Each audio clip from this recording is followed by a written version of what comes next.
In an old, snowy town, where even footsteps sounded softer in winter, there stood a house with warm yellow windows. It wasn't the biggest house, and it wasn't the most decorated, but everyone in town knew when a gentle light glowed from those windows, Christmas had already begun there.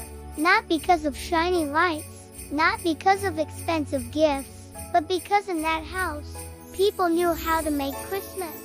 Every year, on the first truly cold evening of winter, the family gathered around a large wooden table. The table was old, covered with small scratches and marks left by years of shared moments, laughter, forgiveness, and waiting. In the center of the table, they placed a single candle, just one. This was their most important tradition. They lit the candle in silence, and while it burned, one rule applied: no rushing and no sadness, because this evening was dedicated to miracles. "Shall we begin?" the grandmother would say every year, and so they played a game called the Miracle of the Year. One by one, everyone shared the happiest, kindest, or most unexpected moment from the past year. It didn't have to be something big, it just had to be real. I was afraid, but I finally spoke in front of everyone. I became friends with someone I used to argue with. I fed the birds outside my window all winter. With every story, the candle seemed to burn a little brighter, and the house creaked softly, as if it were smiling. People said the house could feel it, that it listened. But one year, winter came harsher than ever. Snow fell for weeks. The cold crept into people's moods.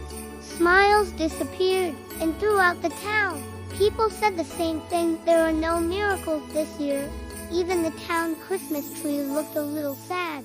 But in that house, the candle was still lit. That evening, the family gathered as always, only quieter this time. The youngest boy sat holding a cup of hot tea, staring into the flame. After a long silence, he asked softly, "What if there is no miracle this year?" The candle flickered. The room grew very still. "Why do you think that?" his mother asked gently. "Because everyone is sad," the boy said, "and no one believes anymore."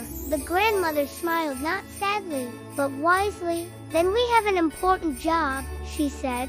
"To make one." "Right now?" everyone asked. "When else?" She winked. She walked to the window and pulled the curtain aside. Outside, the snow seemed different, glowing, reflecting the candlelight. "Miracles begin with a decision," the grandmother said. "So who can we make happy tonight?" Ideas filled the room. The lonely neighbor down the street, the tired mailman, the kids outside who missed their broken sled hill. The house came alive. Cookies were baked, cards were written, old sleds were found. The candle burned brighter than ever. Then came a knock on the door, then another, then laughter. Neighbors arrived, surprised at first, then smiling. Some brought tea, some brought music. Some came for warmth and stayed for joy. The house filled with voices, songs, and laughter. The warmth spilled out onto the snowy street. Outside, the snow sparkled like stars. Inside, the clock on the wall suddenly stopped. "Look," the boy laughed. "It always does that," the grandmother said softly, "when people are truly happy." The boy laughed louder than ever. "This is my miracle," he said. When the candle finally burned out, the clock began ticking again. The guests went home, carrying smiles with them. The snow became ordinary once more, but the town was different. The next morning, people greeted each other more warmly.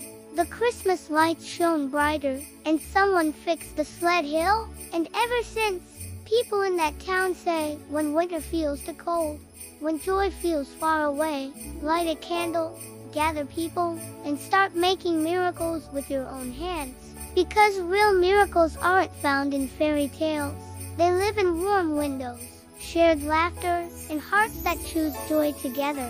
Thank you so much for listening to this story with me. If it warmed your heart, please consider sharing it with someone you love. Wishing you all a season filled with your own handmade miracles. Don't forget to subscribe for more stories. See you next time.